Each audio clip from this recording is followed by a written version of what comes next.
நம்மளுடைய தமிழர்களோட மரபு என்னன்னு கேட்டிங்கன்னா, நடுகள் வழிபாடு தான் நம்மளுடைய மரபு. நாங்களும் எங்களுடைய முன்னோர்களை நடுகள் வச்சு தான் வணங்கிக்கிட்டு வர்றோம். அதில் ஒரு பகுதி தான் இந்த காணொலி தொகுப்பில் நீங்கள் பார்க்க போகிறீங்க. நீண்ட நெடிய வரலாறு. கரட்டடியான் அப்படின்றத கோவில் இங்கே வந்து ஒரு குட்டி கரட்டில் நடுகள்லாம் வச்சு நாங்கள் வழிபடுறோம். நாங்கள் மட்டும் கும்பிட்றதில்ல, இந்த பகுதியில் இருக்கக்கூடிய நிறையா விவசாயிகள் இருக்காங்க. சுற்றி விவசாயிகள் வந்து நிலம் நிறையா இருக்குது. இது ஏந்தல் குளம்னு ஒரு சொல்லுவோம். இந்த இதில் நிறையா தண்ணியெல்லாம் இருக்குது. இப்போ வந்து தண்ணி இல்லை. இந்நேரம் மழை பெஞ்சு தண்ணி இருக்க வேண்டிய சூழ்நிலை. ஏன்னா ஆடி மாதம் எல்லா பக்கமே விவசாயம் பண்ணியிருப்பாங்க.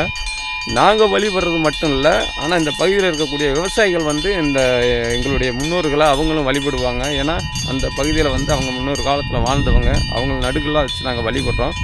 எந்த ஒரு விவசாயம் பண்ணாலும் சரி, இந்த பகுதியில் இருக்கவங்க அவங்களும் வந்து நம்ம கரட்டடியான் கோயிலில் வழிபட்டு போகிறாங்க. மிக நீண்ட நெடிய வரலாற்றுக்கு சொந்தமான ஒரு பகுதி இந்த பகுதி கரட்டடியான் கோவில்.